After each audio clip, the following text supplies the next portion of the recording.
안녕하세요. 저는 가천대학교 신소재공학과의 윤용수 교수입니다. 오늘 이렇게 화면으로나마 만나게 돼서 정말 반가워요. 제가 오늘 강의할 주제는 에너지에 대한 건데 여러분들 너무 에너지에 대해서 어렵게 생각하지 말고 아주 쉽게 생각하시면은 즐겁게 들을 수 있을 겁니다. 그렇게 강의를 하도록 할 테니 마음 푹 놓고 세상에 에너지가 저런 거구나 라고 생각하면서 들으면 좋겠습니다. 오늘 할 이 에너지에 대한 것은 우리 대학교 신소재공학과의 학생들이 처음으로 입학을 하면 사실은 대학에 와서 자기가 뭘 할까 막 이런 고민을 많이들 해요.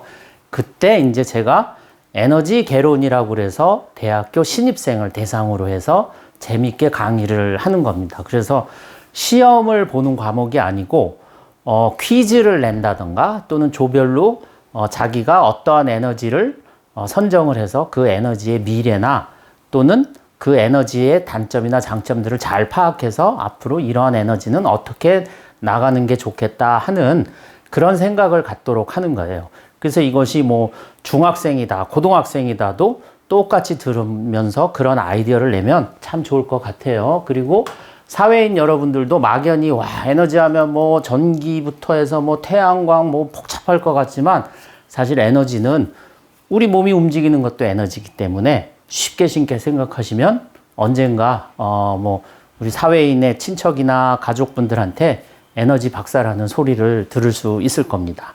자, 그러면 에너지에 대해서 아주 가능한 한 쉽게 설명을 해 드릴 테니까 부담 갖지 말고 즐겁게 들어보세요. 우선 여기 펀더먼틀이라고 쓴 것은 펀더먼틀은 사전적인 의미로 기초가 된다라는 거죠. 우리가 뭐 예를 들어서 어떤 과학 기술에 있어서 전문가를 보면 그 전문가가 정말 너무나 어려운 지식이나 사실을 알고 있다고 생각을 하는 건데 사실은 그렇지가 않아요. 이 펀더먼틀을 잘 알기 때문에 그 어려운 것도 쉽게 할 수가 있는 거예요. 펀더먼틀을 모르면 아주 쉬운 것도 어렵게 보이는 거고 어려운 거는 아예 접근을 못 한다고 짐작을 해서 아예 접근도 안 하게 되죠.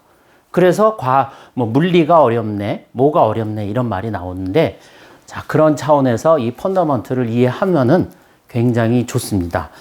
재밌는 얘기를 하나 해드릴게요. 보통 대학교에 면접을 하거나 또는 신입생을 대상으로 물으면 생물이라는 게 있고 물리가 있어요. 크게 두 개. 그러면 대부분이 생물을 고등학교 때 선택했다 이렇게 얘기를 해요. 저는 사실 물리가 더 쉬웠는데 실제로 생물은 이 인체의 몸에서 일어나는 아주 복잡한 현상을 하는 거고 물리는 어떻게 보면은 뭐 널빤지에서 뭐 마찰력에 의해서 뭐가 내려가느니 마느니 하는 아주 단순한 건데 오히려 물리를 어려워해요. 그 이유는 뭐냐면 생물은 내가 경험을 하고 있어. 맞으면 아프고 배고프면 배가 고프고 밥을 먹으면 배가 부르다라는 거죠. 즉 내가 경험을 하고 있기 때문에 설명을 해도 쉽게 이해가 되는 것처럼 느껴지는 거예요.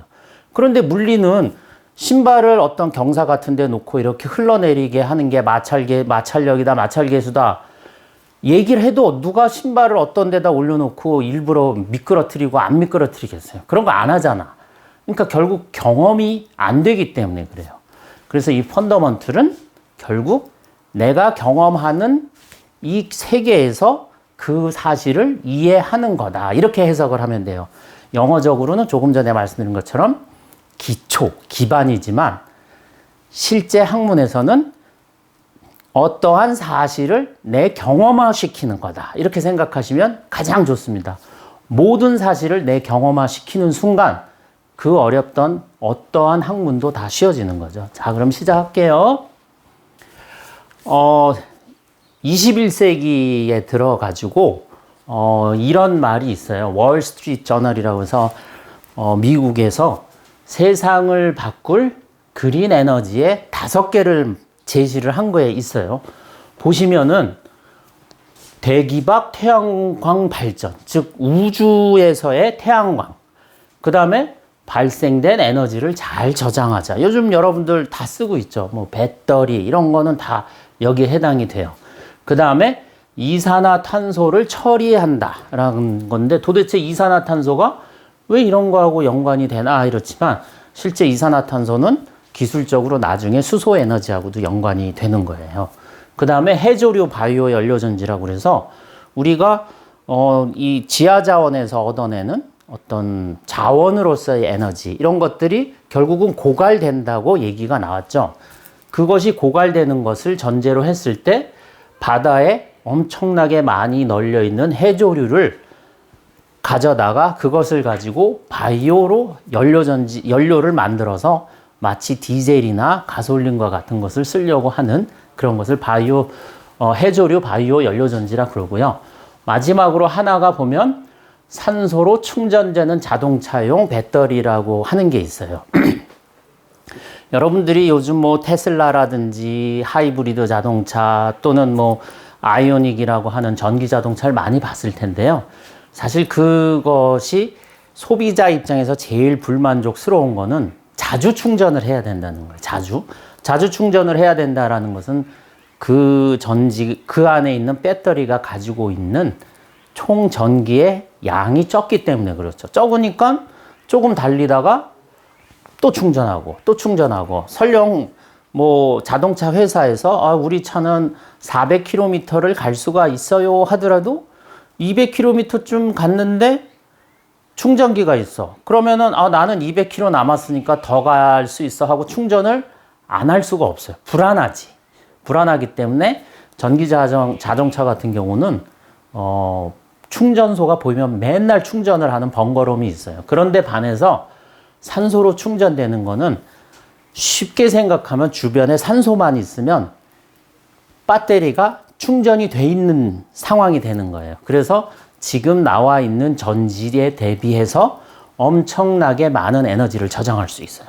그러면 산소로 충전되는 자동차 전지가 있다면, 배터리가 있다면 그거로 아이오닉에 붙이고 그거로 전기자동차 테슬라에 붙이게 되면은 부산에서 서울 올 때 단 한 번을 충전도 안 해도 마음 편하게 갈 수 있죠. 그래서 그런 것들 때문에 이것이 세상을 바꿀 신기술로 돼 있는데 아이러니하게도 거의 10여 년이 지난 현재의 상태에서조차도 여기서 우리 생활에 다가와서 정말 이것은 쓸만한 에너지구나 하는 것은 현재로서는 고효율 에너지 저장 기술밖에 없어요. 나머지들은 아직 불가능해요. 자, 한번 볼게요. 간단히 대기박 태양광 발전은 쉽게 생각하면 이렇게 하면 돼요. 자, 태양광 발전이라는 것은 태양에서 오는 태양빛을 가지고서 전기를 만드는 거야. 그럼 우주로 가면 아무래도 지구에서보다 태양이 더 가까워지죠. 그러면은 더 많은 전기를 낼 수 있는 거예요. 그거는 상식이지. 뭐 태양에 가까이 가면 더 뜨거울 것처럼 태양에 더 가까이 가면은 태양광이 많으니까 전기량도 많아. 그런데 문제는 우주에서 전기를 만들어서 어떻게 가져올 거야, 지구로. 그렇죠. 지구로 가져올 방법이 현재로서는 없어.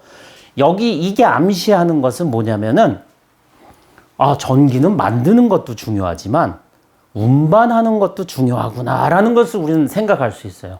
그래서 우리가 에너지를 평가할 때는 에너지의 가격을 평가할 때는 에너지 자체의 가격도 있지만 그 에너지를 운반하는 것도 그 가격에 나중에 포함이 돼요. 운반하는 거. 그래서 그것을 에너지의 총 가격에 포함하게 되는데 우리가 사용하는 모든 에너지는 에너지 자체의 가격 더하기 운반하는 가격이 포함된다라는 것인데 대기박 태양광 발전은 에너지는 잘 만들지만 운반하기가 힘들어서 결국은 쓸 수가 없는 거죠. 그 다음에 고효율 에너지 저장 기술은 100% 만족은 할 수 없지만 그래도 우리 스마트폰이라든지 뭐 부분적으로 전기 자동차, 하이브리드 자동차에 쓸 수 있기 때문에 이것은 어느 정도 상용화가 됐지만 그래도 여러분들 뭐 게임 한다거나 뭐 카톡을 오래 한다거나 하기 위해서 조금 더 배터리 수명이 길었으면 좋겠죠. 그것처럼 다소 불만족은 스럽지만 그래도 우리 손아귀에 요것은 들어와 있는 겁니다. 그 다음에 이산화탄소 처리 장치라는 것은 이거로 아까 말씀드린 뭐 수소라든지 여러 가지 에너지를 만드는데 사용은 되지만 아직까지 이것을 가지고 수소를 만드느니 차라리 원유에서 수소를 뽑아내는 것이 훨씬 더 싸게 먹히는 거죠. 즉 에너지는 뭐든지 경제성하고 연결이 돼요. 뭐가 아무리 좋아도 경제성이 나쁘면 그 에너지는 쓸모없는 에너지가 되는 거예요. 자, 원자력이 우리 주변에서 되게 그 안 좋은 에너지처럼 방사성 폐기물 때문에 그렇게 알려지고 있지만 원자력을 잘 손에서 놓질 못하는 거예요. 그것은 원자력 발전에서 나온 전기가 현재 다른 에너지에 비해서 싸기 때문에 그래요. 물론 그것을 반박하는 자료도 있지만 현재의 기준으로서는 원자력에서 나온 전기가 싸니까 그 방사선의 문제도 안고 있으면서도 그 에너지를 쓰는 거죠. 그 다음에 해조류 바이오 연료전지는 삼면이 바다인 우리나라에는 참 적합하긴 한데, 자, 해조류를 키우고 그 해조류를 수거해서 처리를 해서 거기서 그 마치 석유와 같은 그런 형태의 에너지를 뽑아내는 과정인데 여러 가지 단계를 거치기 때문에 여전히 가격적인 측면에서는 다른 것보다 못한 거야. 얼마나 취지가 좋아요. 자, 땅에서 기름을 뽑으면은 세상이 오염되고 원자력을 쓰면 방사선 때문에 세상이 위험할 텐데 해조류를 쓰게 되면은 천연 해조 사람이 안 먹는 그걸 가져다가 우리가 쓸 수 있는 에너지로 만들면 이거는 너무나 이상론적이잖아. 그럼에도 불구하고 하지 못하는 이유는 그렇게 했을 때 얘가 비싸기 때문에 그래요. 비싸기 때문에. 즉 에너지는 어떤 에너지를 쓸 것인가는 첫 번째도 가격, 두 번째도 가격이 되는 거예요. 첫 번째도 가격, 두 번째도 가격. 이것만 명심하고 있으면 돼요. 뭐가 어떤 에너지가 더 좋다는 그 다음 문제가 되죠. 자, 요게 기본적인 에너지에 대한 컨셉이 되고요. 영어로 썼는데, 자, 이게 이제 번역을 하면 어떤 기분이 드나요? 또는 어떻게 생각이 되나요? 이 뜻이에요. 자, 밤에 항공 촬영을 하면 이런 식이 되는 거예요. 그래서 여기서 하얀 게 불이 들어온 거야. 그리고 여기 이제 바닷가에 이렇게 불이 들어온 거는 오징어 잡이 어선, 갈치 어선 이렇게 불 켜놓고 하는 그런 어선에서 불이 들어오는 거고, 우리나라는 보는 것처럼 밤에도 어부님들이 여러분들 맛있게 먹으라고 이런 거 열심히 잡고 있네. 그리고 보는 것처럼 그 우리나라에서도 경제, 특히 산업 시설이 많은 동네에 환하게 돼 있어요. 예를 들어서 목포라든지 부산 또는 대구를 중심으로 한 산업단지, 수도권은 말할 것도 없고 이렇게 되는 거죠. 북한은 딱 보면은 평양밖에 없어, 평양. 이렇게 되는 거죠. 자, 그래서 에너지라는 시각으로 보면 한국은 저녁에도 마치 낮에처럼 환하게 불이 들어와 있는데 북한은 평양에만 겨우 들어와 있다, 이런 거죠. 이 면적의 차이가 한국과 북한의 총 에너지의 사용의 차이로 그냥 직관적으로 대입을 해도 똑같아요. 어마무시하게 우리나라가 많이 쓰는 거죠. 이 많이 쓰는 에너지를 여러분들과 같이 에너지에 관심 있는 사람들이 미래에 또 만들어내고 그런 선순환이 돼야 되는 거죠. 그 예전에 2011년에 보면 막 밤에 우리가 불이 갑자기 탁 나가고 이걸 블랙아웃 이렇게 하는데 안이한 예측이 정전대란을 불렀다, 이렇게 하는 것은 무슨 뜻이냐면 우리가 만들어서 사용을 하는 전기는 배터리하고 다르게 저장을 하기가 굉장히 힘들어요. 만약에 저장만 할 수 있다면 제대로, 번개도 엄청난 에너지이기 때문에 번개를 탁 칠 때 저장해서 그 에너지를 다 쓰게 되면 사실 발전소 같은 거를 많이 줄이거나 없앨 수도 있어요. 그런데 불행히도 전기는 흘러야 되고 가만히 머물러 있을 수가 없어요. 그래서 그런데 사람의 생활은 저녁에는 잠을 자고 낮에는 일을 하고, 이와 같이 전기를 사용하는 양은 아침 다르고 점심 다르고 저녁이 다르고 계절마다 달라. 그런데 전기는 저장을 못하기 때문에 늘 생산을 해야 되기 때문에 가장 많이 쓸 때의 전기 양을 기준으로 해서 그거보다 많이 생산을 해야 되는 거예요.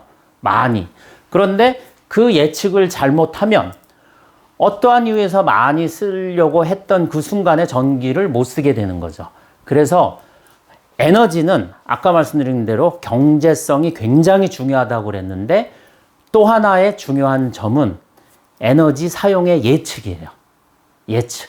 예를 들어서 1년 뒤에 대한민국은 어떤 에너지를 얼마만큼 쓸 것인가 하는 에너지를 정확히 예측하면 예측할수록 똑같은 에너지를 효율적으로 쓸 수 있는 거예요. 예를 들어서 잘못 예측을 해서 우리가 밤에 뭐 100이라는 에너지를 만들고 낮에 100이라는 에너지를 만들었다고 쳐요. 뭐 발전소는 밤이나 낮이나 비슷하게 움직이니까. 그런데 밤에는 뭐 사람들이 한 40, 50밖에 안 쓰고 낮에는 120을 써. 이렇게 되면은 낮에도 문제, 저녁에도 문제가 되는 거죠. 저녁에는 안 쓰는 전기를 저장할 수 없으니까 땅에다 묻어서 그냥 버리는 거죠. 이런 문제가 생기죠. 그래서 이 에너지는 아까 말씀드린 대로 경제가 중요하고 향후 이 에너지의 사용이 어떠한 형태를 갖는가를 예측하는 이 두 가지가 가장 중요해요. 자, 그 예측을 잘못하는 경우가 있는데 이것을 보완해 줄 수 있는 게 에너지 저장 시스템이 되고 그 에너지 저장 시스템을 만들기 위해서 수많은 재료공학을 하는 사람들이 초전도라는 것을 연구하고 있는데 아직까지는 그렇게 잘 우리들 곁으로 올 만큼 상용화는 안 돼 있습니다. 자, 이제 조금씩 단계로 들어가서 21세기의 키워드는 다음과 같이 돼 있어요. 자, 이거 세 개의 공통점은 뭐냐면 이게 그냥 마주보면서 하면 계속 질문을 드릴 텐데 세 개의 공통점은 뭐냐면은 며칠만 없으면 사람이 죽습니다. 푸드, 음식. 뭐 한두 번은 굶을 수 있죠. 일주일만 굶어봐. 죽죠. 이렇게 되는 거예요. 자, 환경이라는 거죠. 자, 여기 환경은 굉장히 넓은 의미를 포함을 해요. 뭐 그 전염병이 창궐한다, 뭐 또는 뭐 물이 오염이 돼 있다, 또는 대기, 우리 뭐 미세먼지 이런 것까지 다 포함을 하는데 이번에 간단히 한번 보세요. 코로나 바이러스 19가 딱 환경적으로 문제가 되니까 자가격리를 해야 된다, 병원에 가야 된다, 뭐 저야 지금 강의하느라고 마스크를 안 했지만 마스크를 해야 하고 생활이 많이 바뀌죠. 그만큼 큰 영향을 줘요. 자, 에너지. 만약에 에너지가 없다. 하루 이틀은 괜찮아. 그런데 에너지가 없으면 냉장고 어떡할 거야? 김치 냉장고 어떡할 거야? 여러분들 차 타고 어디 어떻게 갈 거야? 아무것도 할 수 없어요. 아무것도. 그래서 21세기에 가장 중요한 것은 바로 이 세 가지가 되는데 특이한 점은 이 세 가지 중에 에너지는 과학기술하고 가장 밀접되어 있어요. 다른 것들이 과학기술하고 밀접하게 연관이 안 돼 있다는 뜻이 아니라 에너지가 다른 것들에 비해서는 굉장히 과학적으로 밀접한 관계를 갖고 따라서 이 에너지는 과학기술이 발전을 하게 되면 얼마든지 우리나라 같이 지하자원도 없고 땅이 넓지 않아도 세계적인 에너지 강국이 될 수 있다는 거예요. 음식물 같은 경우는 우리가 아무리 좋은 종자를 개발한다 하더라도 면적이 제한되어 있기 때문에 한계가 있어요. 한계가. 그 다음에 환경도 우리가 아무리 잘 환경을 관리한다고 해도 옆 나라에서 뭐 막 넘어오고 이런 것까지는 제어하기가 힘들죠. 그래서 요거 두 가지는 적극적인 행위로는 100% 해결이 안 돼요. 그렇지만 에너지는 예외적으로 과학기술이 발전하면 발전할수록 이 에너지에 대해서 지배권을 가지게 돼요. 예전에는 자, 지금 중동처럼 땅이 넓어서 거기서 기름이 많이 나온 나라가 에너지 강국이었죠. 지금은 에너지 강국을 다 따져보면 과학기술이 발전한 나라가 되는 거예요. 자, 그래서 여러분들이 에너지에 관심을 갖고 뭐 대학교도 에너지하고 관련된 그런 데를 가거나 또는 졸업 후에 뭐 요즘은 고등학교도 이제 의무교육이니까 뭐 고등학교 졸업 후에 에너지 관련된 데를 가면 상대적으로 전망은 좋겠죠. 다만 철저하게 에너지에 대한 개념을 잘 가지고 취업을 해야 되는 거죠. 자, 예전에는 수력을 주로 많이 썼어요. 수력을 많이 써서 저기 강원도 춘천에 가다 보면은 거기 뭐 팔당댐도 있고 양평댐도 있고 뭐 이런 것들이 있어요. 그리고 우리나라 최대의 수력 발전소는 압록강에 있는 수풍댐이라는 게 있었어요. 이때만 해도 에너지가 여기서 실제 전기를 써야 되는데 전기 기술보다는 누가 더 댐을 잘 만드느냐야. 전혀 전기하고 상관없는 기술 같은 거. 그래서 6.25 지나고 60년대만 해도 북한의 수풍댐에서 나오는 전기가 남한에서 나오는 전기보다 더 많았어. 왜냐면 압록강은 더 발전하기 유리하게 물의 해수면 차이가 크기 때문에 낙차 효과가 훨씬 커서 전기를 많이 만들어냈지. 그건 과학이 아니라 그냥 자연이 준 상황에서 북한이 유리했던 거죠. 자, 그때까지만 해도 과학이 잘 작용을 안 하는 거야. 그때까지만 해도 에너지라 하면 하늘이 주신, 자연이 주신 그 상태에서 우리가 수긍을 해야 돼요. 그렇지만 그 이후의 에너지들을 한번 보자고요. 자, 우리가 예전에 보면 저기 지금 홍대 근처에 당인리라는 데가 있었는데 거기에도 발전소가 있었어요. 화력발전소. 불을 때워서 한단 말이죠. 불을 때워서. 근데 불을 때우려면 기름을 때워야 돼. 그럼 결국은 기름이 많거나 기름이 싸면 화력발전소에서 나오는 전기값도 더 싸겠죠. 왜냐면 예를 들어서 뭐 1리터에 100원으로 기름을 사는 나라하고 1리터에 1원으로 기름을 사는 나라하고 똑같은 화력발전소가 있으면 어떻게 했어요? 당연히 1원으로 기름을 사는 나라의 전기가 싸죠. 그래서 화력발전조차도 기술보다는 그 나라의 주어진 환경에 의해서 에너지 가격이 결정이 되는 좀 수동적인 그런 에너지에 해당이 돼요. 물론 수력보다는 뭐 여기에 들어가는 뭐 터빈이라는 게 있어요. 이렇게 물을 끓여서 팍 돌려가지고 하는 그 터빈을 조금 더 잘 만들거나 이러면 조금 효율은 높지만 본질적으로 여기까지는 수동적인 에너지다. 그래서 한국은 다 분리해. 기름도 안 나, 뭐 석탄도 뭐 화력발전에 쓰이는 아주 고양질의, 즉 유연탄 같은 경우는 다 호주나 이런 데서 수입해야 돼. 물은 또 겨울에는 가물어, 여름에는 홍수. 이러니까 수력도 별로 안 좋아. 이렇게 되는 거죠. 그런데 나머지들부터 좀 얘기가 달라지는 거예요. 자, 태양광 에너지라는 게 드디어 등장을 했는데, 태양광 에너지는 자, 이 태양광이라는 요 장비를 태양광 패널이라고 그래요. 저 패널의 효율이 몇 %냐 이렇게 결정이 되는 거예요. 옛날에는 실리콘을 그냥 고도 기술을 안 넣고 대충 만들었을 때는 태양에서 오는 자세한 얘기는 안 하겠어요. 100이라는 전기를 만들 수 있는 입자가 오면 그 중에 끼케야 5개, 6개만 전기가 돼서 나갈 수 있어요. 그런데 지금은 우리나라가 반도체 기술이 발전해 있고 반도체 관련된 기간 산업들이 발전을 해서 이 실리콘이라는 걸 잘 만들기 때문에 이제는 만들면 태양에서 온 100 중에 10, 11, 12는 전기가 돼서 나가. 그럼 어떻게 했어요? 옛날에는 100제곱미터에서 전기를 생산을 했던 것이 지금은 50제곱미터만 있어도 전기가 똑같이 나와. 그러면 땅값이 절반으로 줄죠. 그리고 규모가 작아지니까 운영하기도 쉽죠. 넓은 데가 아니니까. 그리고 여기에 먼지가 끼면은 또 안 좋으니까 청소를 해야 되는데 청소하기도 쉬워. 그래서 이런 솔라 파워라는 태양광은 기술이 발전하면 발전할수록 우리가 적극적으로 전기 가격을 낮출 수 있게 된 거죠. 드디어 여기서부터 기술이 개입이 되기 시작하는 거예요.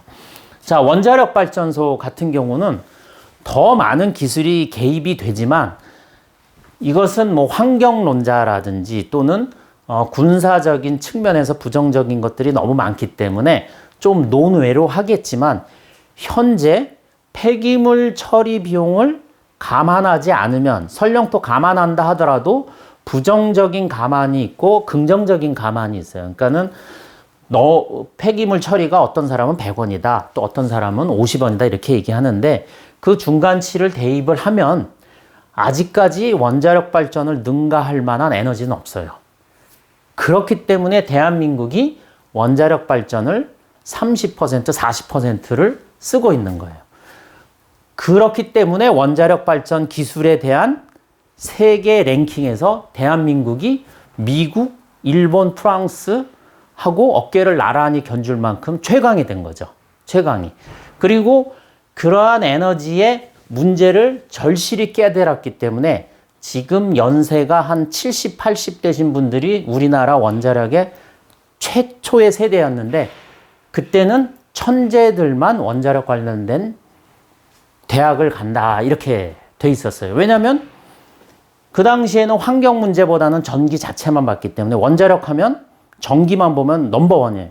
태양광이고 그 어떤 것도 쫓아올 수 없어. 그러니 미래가 너무 밝았죠. 그래서 그 당시에 모든 대한민국의 천재들, 대부분의 천재들은 핵물리학 박사, 멋있죠? 핵물리, 원자력 물리 이런 데로 다 가서 오늘날 세계 최고의 원자력 강국이 된 거예요. 나중에 기회가 되면 제가 원자력만 심층적으로 얘기를 해주고 원자력의 그 검은 이면 그리고 밝은 이면까지 해줄게요. 체르노빌 사고도 들어보셨죠? 여러 가지 문제도 들어보실 때 그런 것도 얘기를 해줄게요. 그 다음에 풍력이 있어요. 여러분들 비행기 타고 국제선을 타서 저쪽 우리나라 강릉 쪽에서 이쪽 서울 쪽으로 넘어오다 보면 아래에 오대산에 이런 프로펠러가 도는 풍력 발전소가 많이 보일 거예요. 오대산 거기에. 또 한때는 제주도에 이게 많았어요. 제주도는 바람이 많으니까. 그래서 이거는 누가 생각해도 완벽한 클린 에너지다 이렇게 생각한 거예요. 깨끗한. 바람이 와서 돌려주면 되고 하니까 너무 좋아. 이렇게만 생각해서 많이 만들었더니 문제는 거기에 있는 게 아니고 여러분들 여름에 집에서 선풍기 돌려봐요. 선풍기 웅웅 하고 되게 소리 크게 나죠. 이만한 선풍기가 돈다고 생각을 해보세요. 옆에 있으면 어떨 것 같아? 그 소리가 난리도 아니지, 난리도. 그러니까 자, 오대산은 그나마 좀 나아. 그런데 제주도는 아무리 섬이고 인구 밀도가 낮다 하더라도 해안이나 이런데 집이 몇 채씩은 다 있어요. 제주도 가보면 알겠지만 그 중에 이걸 딱 세워놨는데 처음에는 여기서 기름도 안 쓰고 불도 안 하고 하니까 좋다고 했는데 발전을 하려고 얘가 돌기 시작해. 그러면 왕왕 하고 소리가 나는 거야. 이거는 다른 에너지하고 다르게 소음 공해를 유발한 거예요. 그래서 우리나라와 같이 상대적으로 인구 밀도가 높은 나라에서는 아무리 바람이 많이 불어도 풍력을 잘 쓸 수가 없어요. 참고로 통일이 된 동독, 서독, 그러니까 현재의 독일에 가면 이런 풍력 발전이 엄청나게 많아요. 인구 밀도가 낮기 때문에 걔네들은 사람이 거의 없는 곳에 이걸 막 많이 세운 거죠. 그래서 독일은 자기네는 원자력 발전을 안 한다. 마치 원자력의 나쁜 점인데 자기들은 지구를 사랑해서 원자력을 안 한다 이렇게 하지만 안 해도 되기 때문에 되는 거예요. 독일과 같이 산업 생산을 유럽의 나라치고 많이 하는 나라가 원자력 발전 없이 견딜 수 있는 이유는 그들은 이거를 잘할 수 있는 지리적인 조건을 받은 거야. 그렇기 때문에 안 해도 되는 것 뿐이에요. 한국은 아무리 이게 좋다 해도 소음 공해가 발생하고 인구 밀도가 높기 때문에 채택하기 힘든 거죠. 그래서 현재로서는 선택할 수 있는 것들이 솔라, 뉴클리어예요. 한국은 현재로서는. 자, 근데 여기서 이제 기술의 발전이 또 등장을 해서 드디어 연료전지라는 것이 나타나게 됩니다. 자, 간단히 설명을 해볼게요. 연료전지하고 일반 발전용 전기하고. 자, 기존의 발전은 글씨도 잘 보이나요? 예, 기존의 발전은 여기 화학 에너지라고 썼는데 원자력은 여기서 이제 원자력이라고 읽으시면 돼요. 그놈을 불에 때우거나 원자력 핵분열을 해서 열 에너지를 만들어. 그리고 열 에너지를 만들어서 물을 끓이죠. 끓인 물을 가지고 아까 말씀드린 터빈, 즉 우리가 쉽게 생각하면 모터가 엄청나게 집채만한 모터라고 생각을 하면 돼요. 그 모터를 강제로 돌리는 거야. 그 수증기가. 그러면은 우리가 전기를 넣으면 모터가 돌아가는데 거꾸로 생각을 해보세요. 모터를 거꾸로 돌리면 전기를 줘야 돌아왔던 놈이 거꾸로 돌리게 되면 전기를 만들어내겠죠. 그래서 나오는 게 전기 에너지가 되는 거예요. 아주 단순해. 여러분들이 늘 주변에서 사용했던 모터는 전기를 주면 돌린 거고 강제로 거꾸로 돌리면 그 모터에서 전기가 나오는 것뿐이지. 자, 그러면 보시면은 어찌됐건 여러 단계가 있어요. 여러 단계. 이 단계가 가져다 주는 의미는 뭐냐면은 요 단계별로 손실이 생기는 거야. 손실. 우리가 부엌에서 물을 끓일 때 가스레인지나 마이크로웨이브를 틀면 가스레인지가 물만 데피는 데 쓰이나 옆에도 뜨거워지잖아요. 자, 그러면서 거기서 가스레인지 중에 얼마만 물을 끓이는 데 사용이 되는 거고 나머지 에너지는 여름에 집안을 데피는 데 쓸데없이 사용이 되는 것처럼 처음에 그 열 에너지를 얻기 위해서 기름을 태운다든지 할 때 여기서 손실이 일어나는 거예요. 그리고 수증기가 생기면 그 수증기를 아까 말한 것처럼 모터를 돌려줘야 되는데 100%의 수증기가 다 가서 돌리나 어떤 수증기는 모터를 돌리기도 하지만 어떤 수증기는 옆으로도 빠진단 말이에요. 그러면 여기서 또 한 번 샌다고. 그리고 모터가 돌 때 이놈이 나 잘 돌아 이러나 모든 것은 아까 물리 잠깐 얘기했던 것처럼 마찰이 있어. 그 마찰 때문에 열이 나는 거죠. 이렇게 비비면 열이 나듯이 거꾸로 돌면서 전기 에너지를 만들 때 마찰 때문에 또 에너지가 또 손실이 돼.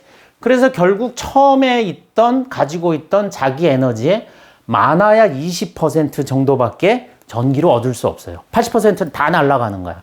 이렇게 해서 얻은 전기를 바로 쓰나 우리가 또 발전소에서 받아서 전기줄로 해서 여러분들 집까지 와야 돼. 또는 공장까지 가야 돼. 그러면 그 날아가는 도중에 손실은 얼마나 커?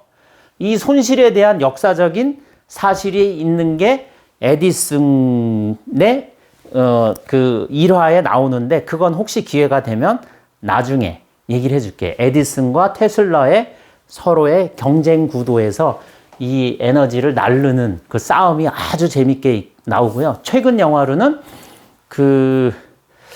제가 까먹었는데 베네딕트 컴버배치 나오는 영화가 있어요. 그거 한번 찾아서 보시면 굉장히 재밌습니다. 이거 영화 홍보는 아닌데 보면은 되게 재밌습니다. 그걸 한번 보시면은 너무 재밌어. 그걸 한번 보세요. 그런데 연료전지라는 건 보면은 여기 써 있죠. 처음에 우리가 기름을 때우건 수소를 때우건 그 연료로 사용되면 바로 전기가 나오는 거야. 즉 중간 단계가 다 없어지는 거야. 아까 말씀드린 것처럼 중간이 있으면 거기서 에너지가 없어지기 때문에 손실되는데 연료전지는 중간에서 손실이 안 되는 거죠. 그러면 한 번의 전기 에너지로 가기 때문에 얘는 거의 60%, 즉 내가 사용하고 있는 연료의 60%의 에너지를 전기로 바꿔줘요.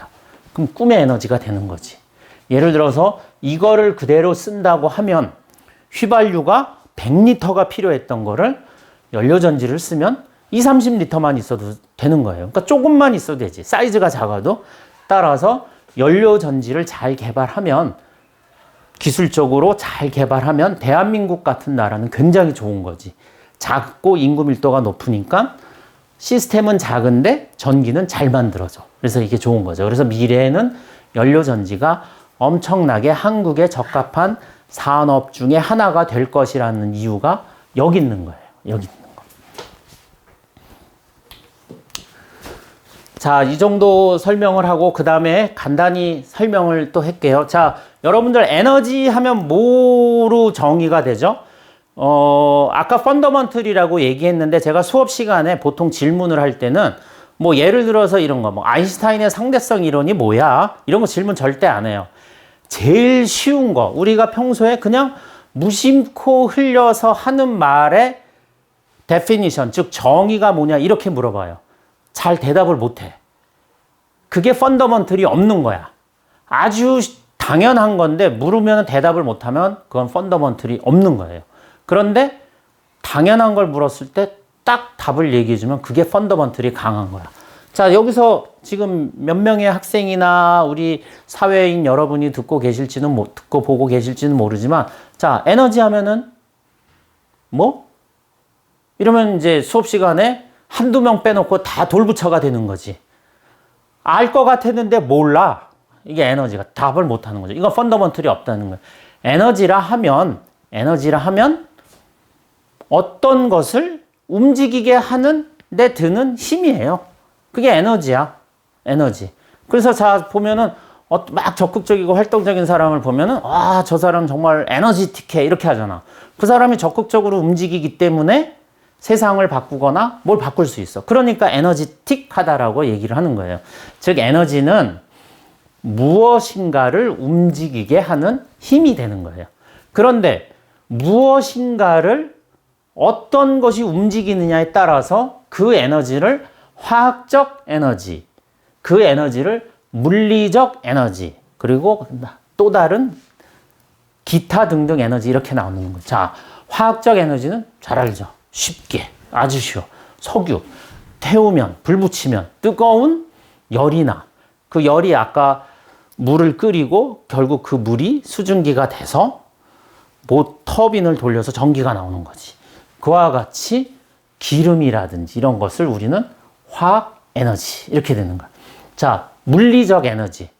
화학적 에너지와 물리적 에너지의 큰 차이는 화학적 에너지는 우리가 사용하는 그 에너지 소스를 쓰고 나면 걔는 사라지거나 다른 거로 바뀌어 버려요. 그게 화학 에너지야. 그런데 물리 에너지는 대표적인 게 풍력. 그 아까 풍력 발전소의 그 프로펠러 사이로 바람이 지나가서 프로펠러를 돌렸어. 그 지나간 바람은 바람이 아닌가? 걔도 바람이죠. 즉, 피지컬 에너지는 전기나 이런 에너지를 만든 후에도 자기의 형태가 그대로 남아있는 놈을 우리는 물리 에너지라고 그래요. 화학은 에너지를 쏟아 붓고 나서 걔는 온데간데 없어. 바뀌어버린 거야. 바뀌어버리지. 그러니까 우리는 케미컬 에너지는 다 폐기물이 나오는 거야. 뭐든지 폐기물. 피지컬 에너지는 원래 있던 놈을 그대로 쓰고 원래대로 가니까 여긴 폐기물이 안 나오는 거야. 그래서 피지컬 에너지는 폐기물이 안 나오는 놈. 케미컬 에너지는 썼다 하면 그냥 폐기물이 나온 거야. 뭐 미세먼지가 나오든 공해가 그 시커먼 게 나오든 뭐가 나오든 다 나오는 거예요. 그래서 여러분들이 저기 공해가 나오네 그럼 케미컬이야. 공해가 안 나오면 피지컬이 되는 거죠. 자, ETC는 뭐냐면 원자력 발전을 생각을 해봐요.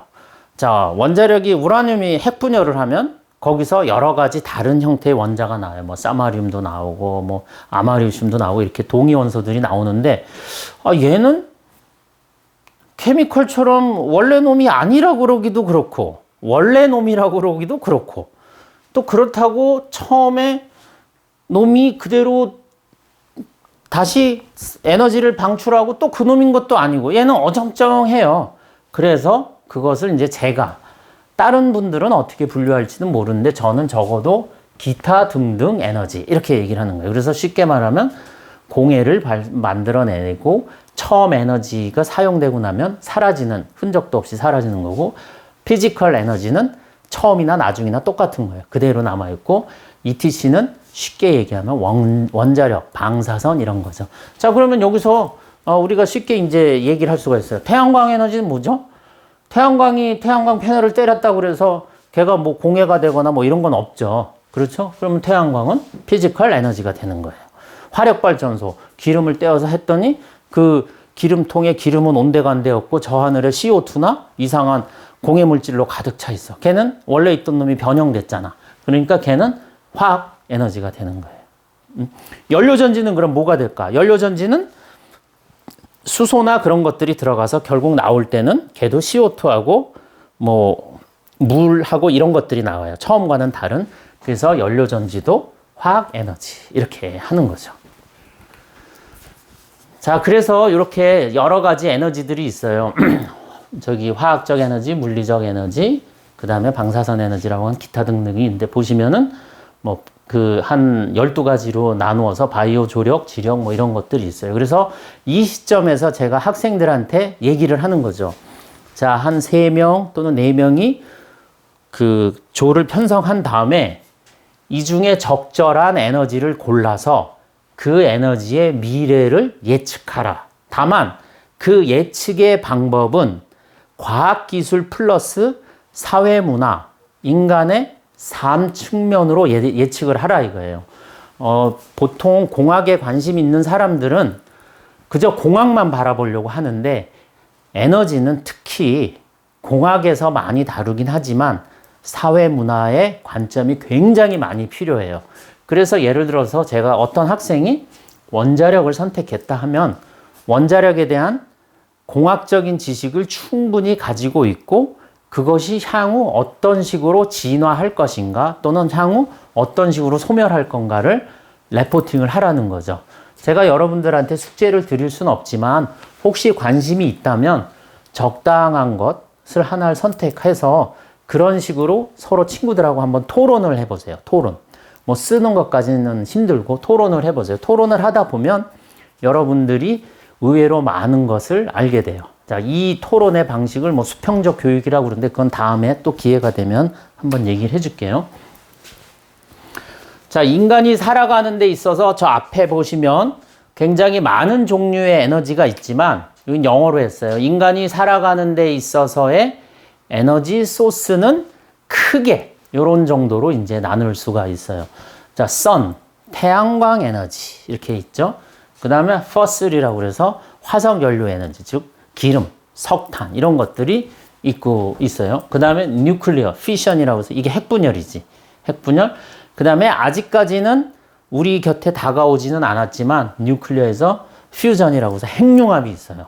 자, 핵융합으로 가면 이제 모든 게 그 다른 에너지도 다 정리된다고 볼 수 있는데 신이 하느님이 그렇게 우리한테 손쉽게 그런 에너지를 주진 않죠. 그래서 아직까지도 이 퓨전은 굉장히 좀 먼 훗날의 에너지로 다가올 수 있습니다. 그리고 같은 에너지를 연구하는 과학자 입장으로 볼 때 제 세대에서 과연 이 퓨전이 정말 전기를 만들어내고 그 만들어낸 전기로 제가 뭔가를 사용할 것인가에 대해서는 제가 이 순간 그렇습니다라고 대답을 하긴 조금 어려워요. 그만큼 퓨전에는 넘어야 될 기술적인 산이 많아요. 그래서 여러분들이 나중에 잘해서 이런 거 잘해서 정말 이거 탁 하면 이 좁은 대한민국이 전 세계에서 에너지에 관한 한 1위가 되는 거예요. 그리고 정말 극단적으로 대한민국의 퓨전 발전소 하나 만들어 놓고 전 세계에 수출하는 거야. 전 세계. 그러면 우리는 그것만 하면 돼. 다 돈은 거기서 가져오면 되지. 그러니까 베스트가 되는 거죠. 앞으로의 아까 처음에 말씀드린 것처럼 에너지는 주어진 자연 환경에 의해서 이제 결정이 안 된다. 에너지는 과학 기술에 의해서 결정이 됩니다.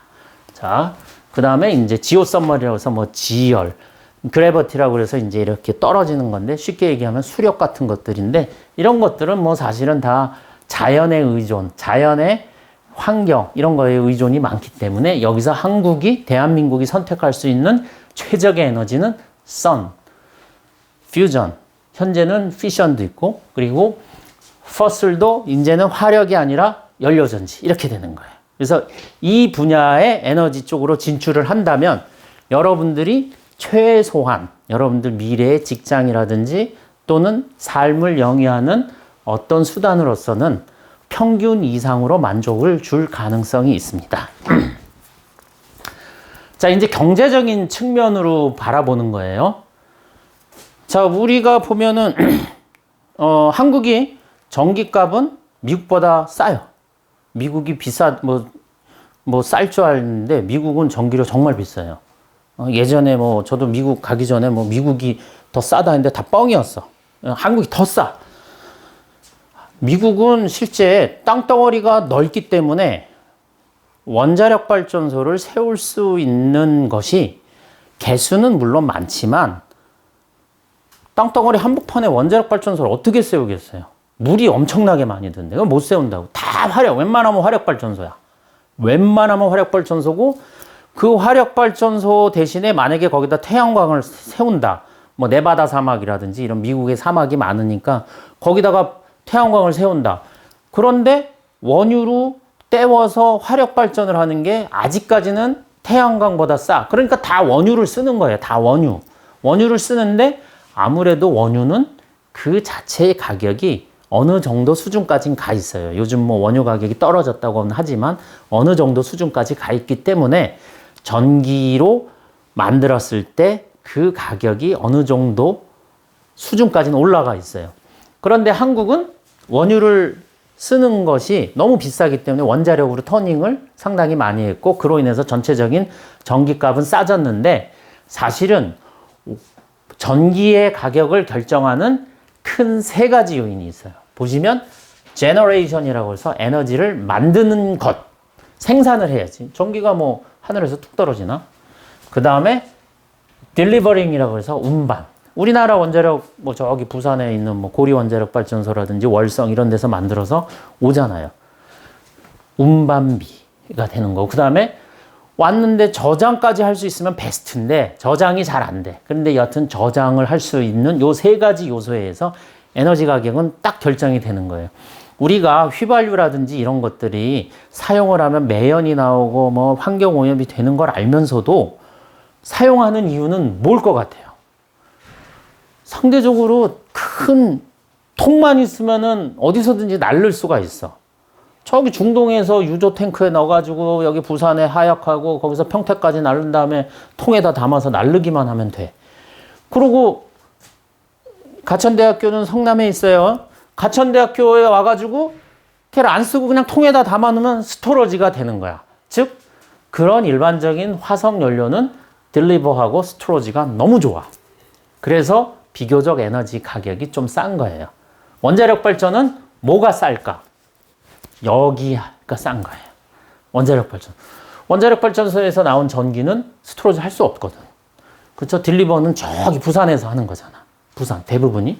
그러니까 멀지. 먼데 단 상대적으로 우리나라는 땅이 좁으니까 부산에서 여기 보내는 거 미국이나 러시아나 이런 나라 입장에서 보면 그냥 바로 옆에다 보내는 거야. 그래서 딜리버링 차지도, 그러니까 딜리버링에 의한 요금 상승률도 적어지는 거예요.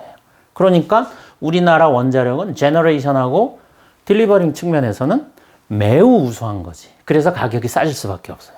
이렇게 싸질 수밖에 없는데, 자, 가격적인 측면에서 한번 보면, 자, 스토로지 측면을 강조를 하기 시작하면, 에너지에 안전성도 좋아지고 사용이 편해. 우리 여러분들 얼마나 좋아. 뭐, 이런 핸드폰에 지금 이제 전기가 들어가 있는데, 뭐 옛날에는 뭐 터져서 뭐 누가 화상을 입었네 하지만, 이거 뭐 위험한가? 뭐 세이프 하죠. 그 다음에 쉽게 쓸 수 있죠. 쉽게. 단, 여기에 있는 전기가 얼마나 된다고 어마무시하게 비싸잖아요. 그렇죠? 그래서 요쪽이 강조되면 가격이 비싸지는 거야. 요쪽이 강조되면. 그런데 요쪽으로 가게 되면 상대적으로 가격은 싸져. 싸지게 돼 있어. 싸지려면 뭐 많아야 되고 효율이 좋아야 되고 뭐 이런 개념이 나오게 되는 거죠. 그래서 에너지는 뭐가 더 좋다, 뭐가 더 안 좋다 이렇게 나눌 수 있는 게 아니라 그 나라별, 그 지역사회의 문화, 사람들의 성향, 그 나라의 기후에 따라서 똑같은 에너지임에도 불구하고 서로 가격이 차이가 나고 그래서 어떠한 에너지를 주 에너지로 선택해서 쓰느냐는 그 나라의 국가의 경제력을 좌우할 수 있는 첫 걸음 중에 하나가 되는 거예요. 예를 들어서 우리나라가 크리나니 태양광 발전으로 모든 시설을 다 커버할 거야 라고 해서 태양광에 엄청난 돈을 투자해봐. 그럼 세계 태양광 1위는 될 거예요. 그렇지만 그거 외에 남는 게 뭐가 있어요? 경제적으로도 문제가 되고 거기에 너무 많은 그 자원과 인력을 투입했기 때문에 실효 경제는 안 좋아지는 거죠. 그래서 에너지는 기술 플러스 사회문화, 그 나라의 지정학적 관계를 다 고려해서 적합한 걸 선택을 해야 된다. 이렇게 보시면 됩니다. 요거는 그 에너지를 재료별로 분류하는 거예요. 여러분들이 에너지라 하면 보통 뭐 우리나라 뭐 한국전력, 뭐 GS칼텍스, 뭐 S오일 뭐 이런 걸 많이 생각할 거예요. 뭐 현대오일뱅크 이렇게 하는데 거기는 에너지를 생산하는 데가 아니고 에너지를 판매하는 회사예요. 그러니까 그것이 에너지 회사라고 생각을 하면 안 돼요. 그래서 에너지는 보시면은 아까 자 원자력을 한번 볼게요.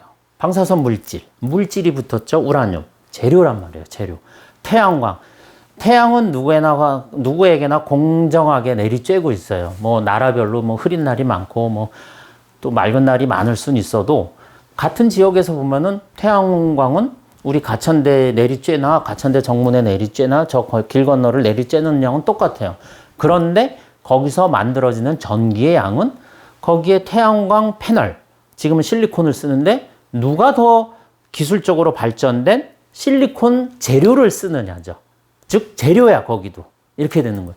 자, 연료전지 아까 잠깐 말씀드렸죠. 연료전지에 연료가 들어가서 전기가 나오는데 연료전지 안에 촉매라는 게 있어요. 촉매. 그러면 그 촉매가 얼마나 좋으냐에 따라서 전기가 많이 나올 수도 있고 조금 나올 수도 있어요. 즉 촉매는 원래 풀었으면 촉매 재료가 되는 거예요. 또 재료가 되는 거죠. 그 다음에 마지막으로 배터리. 작년에 배터리를 리튬 배터리를 처음으로 발명한 굿 이너프라는 사람이 노벨상을 받죠. 노벨상. 즉 에너지를 저장하는데 획기적인 재료를 만든 사람한테 노벨상이 갔다는 거야. 즉 저장도 재료야. 그래서 실질적으로 에너지를 하고 싶으면 신소재를 해야 되는 거예요. 거기서 나온 에너지를 가지고 활용을 하는 관점이라면 전기과, IT 이런 데는로 가는 게 맞지만 정말 본질적인 에너지의 생산, 거기부터 관여하고 싶으면 무조건 에너지 머테리얼이 되는 거예요. 에너지 머테리얼. 그래서 여기다가 이제 에너지 머테리얼하고 그 에너지 머테리얼은 크게 세 부류로 나눌 수가 있어요. 첫 번째 부류, 퍼슬이라고 해서 또는 라디오 액티브로 해서 방사선 물질, 화석, 연료 이렇게. 얘는 한 번 쓰면 끝. 다시 쓸 수가 없어요. 그냥 끝이야, 끝. 자, 그 다음에 세컨 그룹은 배터리라고 그래서 얘는 자, 우리 배터리 다 쓰면 충전하면 또 쓸 수 있죠. 즉, 다시 말해서 얘는 쓰고 또 쓰고 쓰고 또 쓰고 하는 거예요. 대신 이 물질에다가 우리가 전기를 강제로 넣어줬다가 쓸 때 빼고 강제로 넣어뒀다가 빼주고 이렇게 하는 거야. 자, 세 번째 그룹은 우리가 뭐만 집어넣으면 거기서 전기가 나와. 그러니까 충전이 필요 없는 거예요. 충전이 필요 없고 뭐만 넣으면 나와. 그것을 우리는 변환이라고 그래서 연료전지라고 그래서 세 번째 그룹이 되는 거예요. 자, 첫 번째 그룹은 이거는 그 나라의 지하자원이나 환경요인이 제일 강해요. 근데 두 번째, 세 번째는 보세요. 기술이.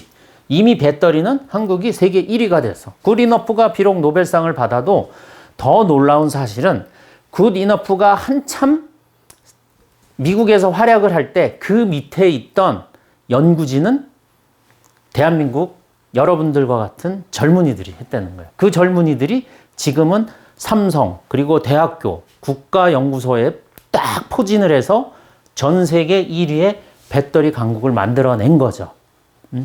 대신 노벨상은 이제 뭐 굿이너프가 설령 받았을지언정 앞으로 여러분들이 받아야겠죠. 그 다음에 연료전지 이미 잘 알고 계시죠? 현대자동차에 넥소라는 연료전지 자동차가 나와 있잖아요. 사실 그 훨씬 이전에 투싼이라는 SUV에 연료전지를 장착을 해서 현대자동차는 유럽에다가 리스의 개념으로 판매도 했었어요. 즉 다시 말해서 이쪽 서드 그룹하고 세컨 그룹은 기술 위주의 에너지가 되기 때문에 이것 기술에 따라서 이것이 대한민국이 세계 1위가 될 수가 있는 부분이 되겠어요.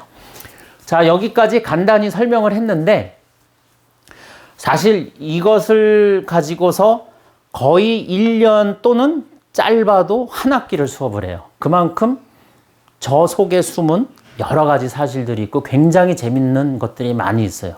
자, 처음 말했던 것처럼 왜 재밌냐면 에너지를 우리가 살면서 경험 안 해본 사람은 단 한 명도 없어.